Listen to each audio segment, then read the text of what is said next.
Welcome back. I hope your practice is going well. I would love to hear from you. Comment on this video, reach out on Facebook, or even email at olli@usm@maine.edu. Let me know how it's going, any struggles or successes you've had, or reach out with any questions. This week, we're going to get into the science behind meditation. The why. Why do we meditate? So let's get started.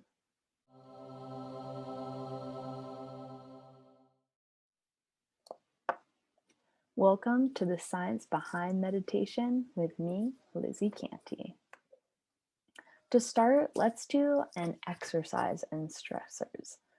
If you care to join me, close your eyes and settle into your space. If you don't feel comfortable closing your eyes for any reason, feel free to cast your gaze down in front of you or continue following along with the closed captioning.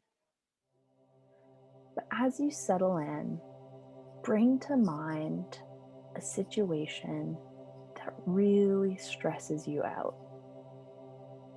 It could be traffic, arguing with a loved one, due date at work.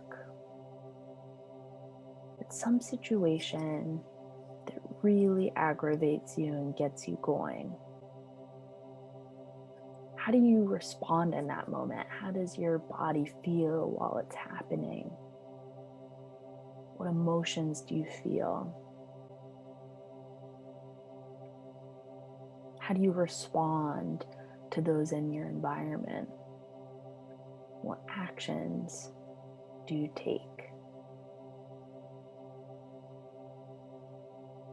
If you can, try to release that image, settling back into this space, feeling your feet on the ground. And now bring to mind a really positive situation in your life. It could be a vacation spot, or one of your favorite hobbies, or just downtime in the evening that you spend with a loved one or pet.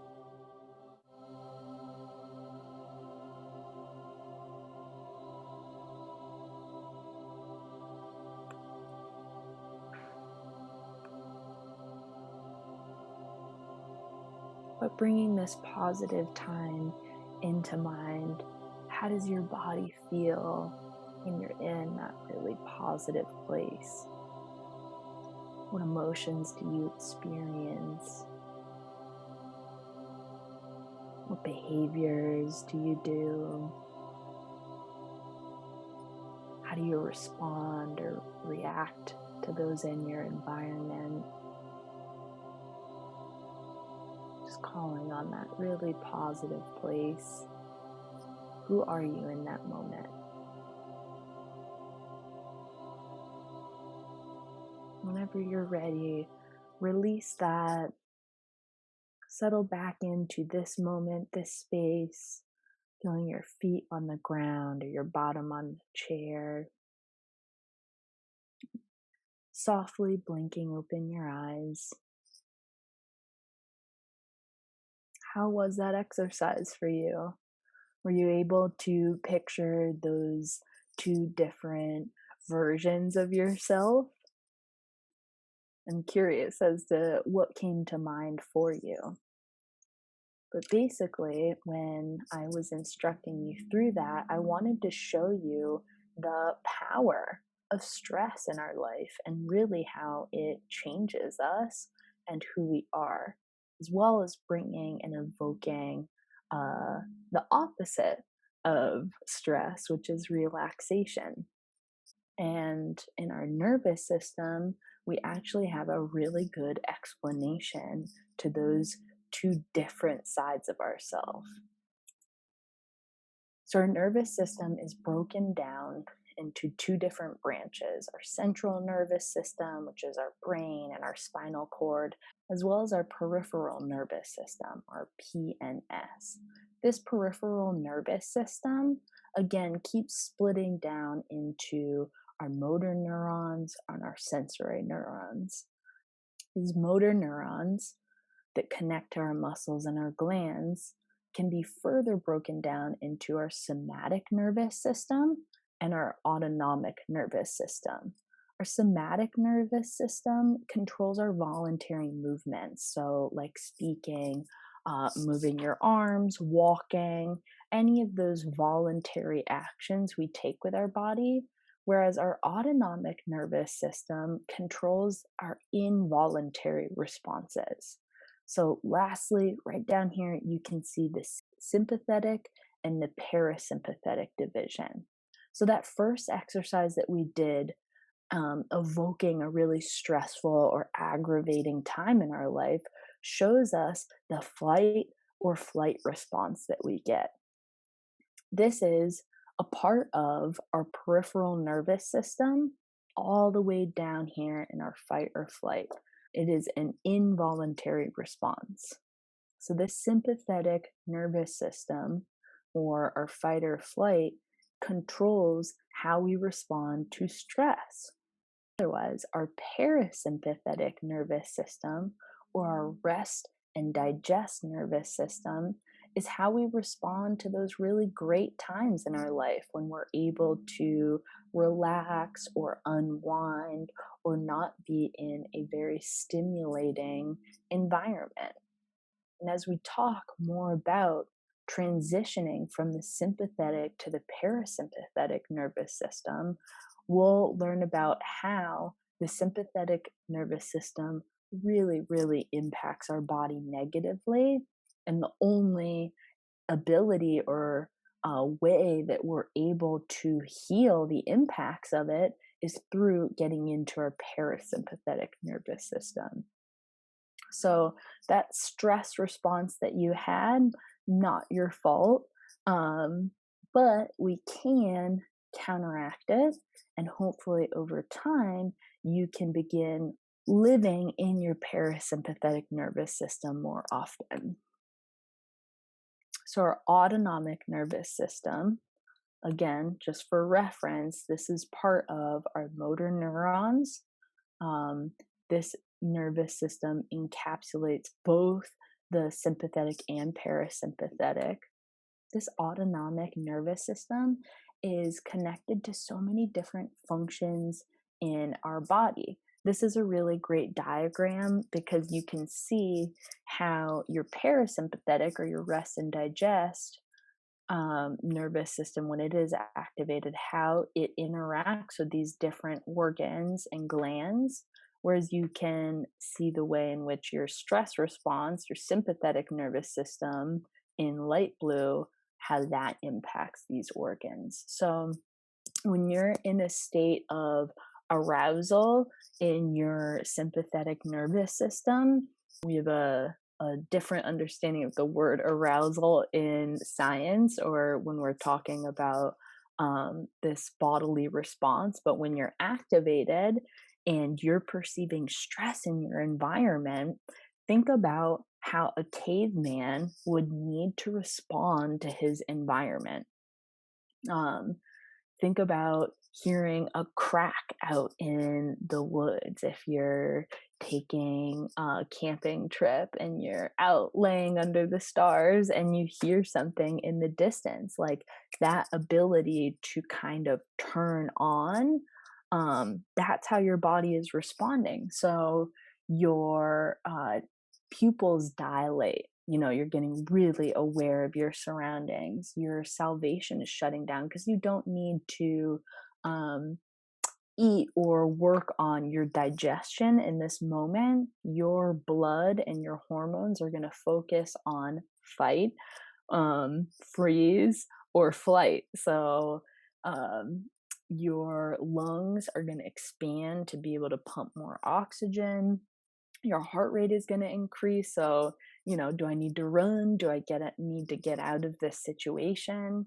Your glucose releases. So the sugars in your bloodstream are going to give your muscles all the sugar that they need to function. And your adrenaline is going to turn on. Your digestion, just reading down this light blue list, but your digestion is going to shut down. You don't need to worry about digesting your meal in this moment. You have to fight the battle in front of you or flee from it. Um, and your uh, organs, your sexual organs, again, that's going to begin to contract and um, kind of shut down for the moment because you don't need to worry about reproduction in that moment. You need to get out of this situation. So, your sympathetic nervous system, that fight or flight that we just reviewed, is an involuntary physiological response to perceived stressors. And we're going to really focus on in this slide talking about this perceived stressor aspect of stress. So, triggers in your environment or in yourself can be physical, emotional, or environmental. Physical, meaning you're being chased by a thief, you're in combat, a natural disaster, a car accident, anything physically happening in your environment in which your body is responding, fight or flight, the legs and the muscles in your legs need more blood so you can run. All of those physiological responses that your body has to stress, they're turned on. But an environmental trigger, like a deadline at work, a traffic jam, being surrounded by too much noise, being overstimulated, those are going to activate that same response. So it might not feel like, oh my gosh, I'm getting chased by a saber-toothed tiger as a Neanderthal, but a deadline at work or a traffic jam can actually stimulate the exact same nervous system, that exact same response in you. And lastly, this emotional or psychological uh, trigger to stress could be arguing or losing a loved one, worrying about finances, or feeling overbooked and having too much to do, overwhelmed. So, again, these aren't physical, they're not tactile, but your body is responding to them in the exact same way as if you're getting into a car accident. And that's really the power of your nervous system. Is it might not having a late paper or a late, being late to a deadline or to a job interview or whatever it is that you pictured in that first exercise that we did, whatever it was, no matter if you think that that's, oh, such a smaller deal than losing a loved one or losing your house to a house fire, it doesn't matter. Your body cannot discriminate, and you're responding to each one of those situations the same. So that's the power of stress. So the problem is when the sympathetic nervous system is hyperactive and chronically activated, your stress response becomes the norm. The nervous system becomes more sensitive and reactive to stress. This is called the amygdala hijack. So your amygdala is deep in the center of your brain. It is one of your root limbic system functions. So that base core of your brain that was there before you got your neocortex, your intelligent thinking human brain. This limbic system amygdala is very primal, and when we're constantly overactivating it, if you have a very stressful job, a really busy life, if you've had a lot of loss or change or traumatic events in your life and you're constantly overstimulating it, it both becomes your norm and where you function, and it gets harder for your body to drop into your parasympathetic nervous system. And two, your amygdala just becomes more sensitive and more reactive. And so you're jumping to stress and to a reactive state over smaller and smaller and smaller triggers. Whereas when we activate this parasympathetic nervous system, the rest and digest, your relaxation system, your pupils are going to go back to their normal constriction. Your salivation glands will start stimulating again. Your lungs won't need to be on overdrive, and your bronchia can constrict again. Your heart rate will lower and decrease. So just think again, like, okay, there's no threat to me in my immediate environment.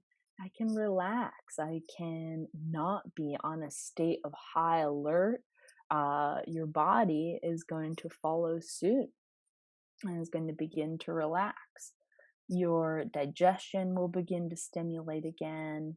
Your adrenaline production will stop, but it'll also kind of rebound in a way.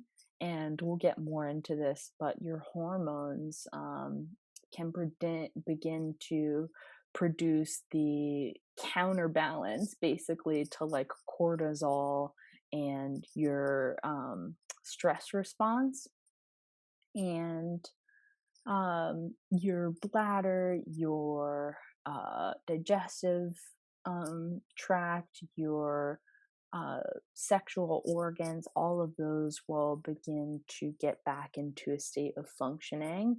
And because again, now you have the capacity, both in your mind and in your environment, to focus on different functions in your body because you're not needing to run away or fight in a moment. Your rest and digest, again, is that feeling of relaxation and safety, allowing your body to operate optimally and contributing to your restoration. So your feel good hormones like oxytocin, or the cuddle drug, begins to secrete again. And like we were thinking about that limbic system, you can actually get into your neocortex thinking, your owl brain, or your human brain. Those are all, different ways of describing being able to get into creative thinking, out of the box thinking, rational thought, calm thought. That all lives up here in your neocortex, your human brain. So it really is important to be able to get into your parasympathetic nervous system.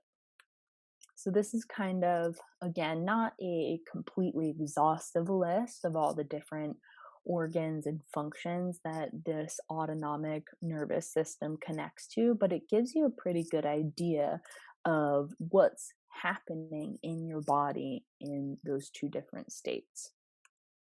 So how do we activate the parasympathetic nervous system? There are 3 top ways to activate your nervous system. Can you guess what number 1 is? Give you a second to answer. So number 1 is sleep. Sleep is the number 1 way to activate the parasympathetic nervous system and all of those benefits that we began talking about. Number 3 is exercise. So if exercise came to mind, very good job. Exercise is a great way to activate your parasympathetic nervous system. The discharge of stress hormones normally and naturally happens through physical exercise.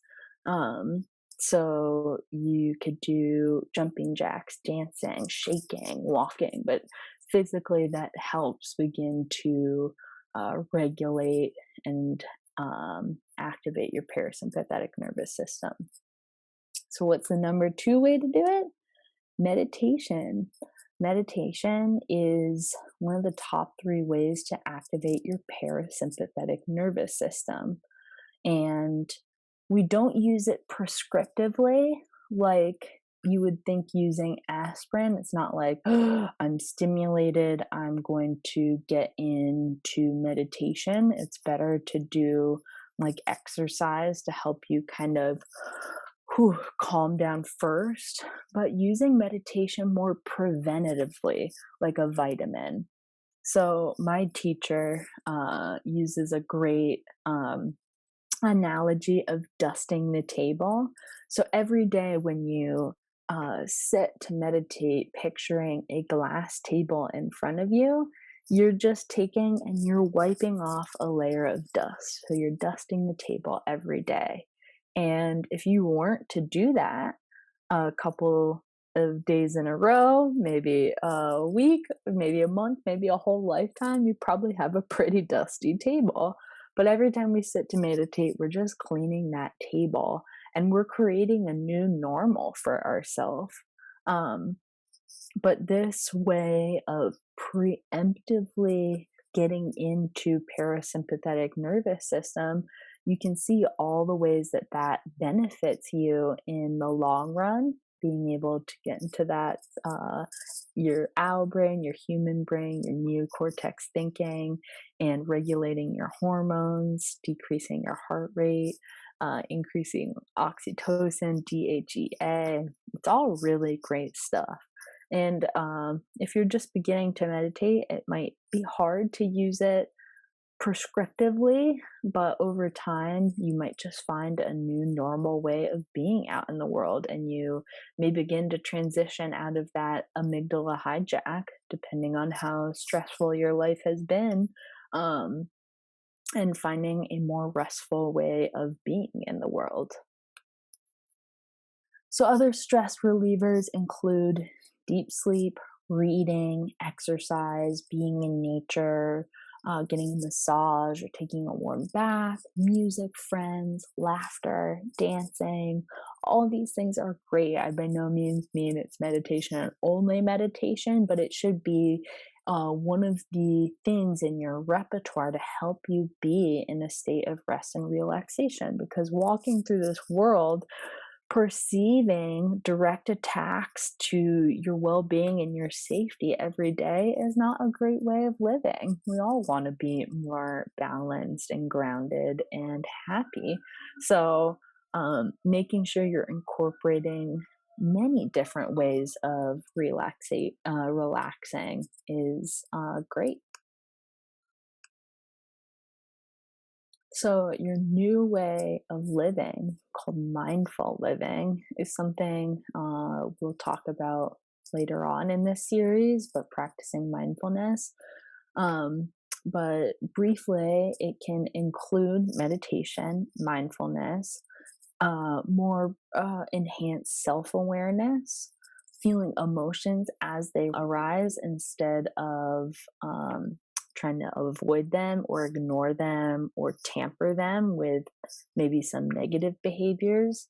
Not engaging in drama. You might become less interested in engaging in drama and more interested on a sense of well-being and peace, making nourishing choices for yourself and your body, and using breathing exercises as a way to cope instead of react to a stressful situation. So, in closing, your autonomic nervous system can help you respond to danger, but can also perceive threat in your daily life that um, does not need to elicit such a response in you. Chronic stress is very detrimental to your well being, and triggering your parasympathetic nervous system helps to combat this. The number two most effective way to psychologically relax is through meditation, but mindful living can incorporate this throughout your day. So, I wish you the best on your meditation journey. I hope this helps you see as to why we meditate and the benefits of meditation, just even in your physical and physiological self. So, I will see you next week. Thanks for watching. To assist in your practice, you can find guided meditations as well as past videos of this series on the Ollie YouTube page. Ollie at the University of Southern Maine. That's OLLI at the University of Southern Maine. Or follow on Facebook for updates and more Ollie happenings at Osher Lifelong Learning Institute at the University of Southern Maine. Stay centered, y'all.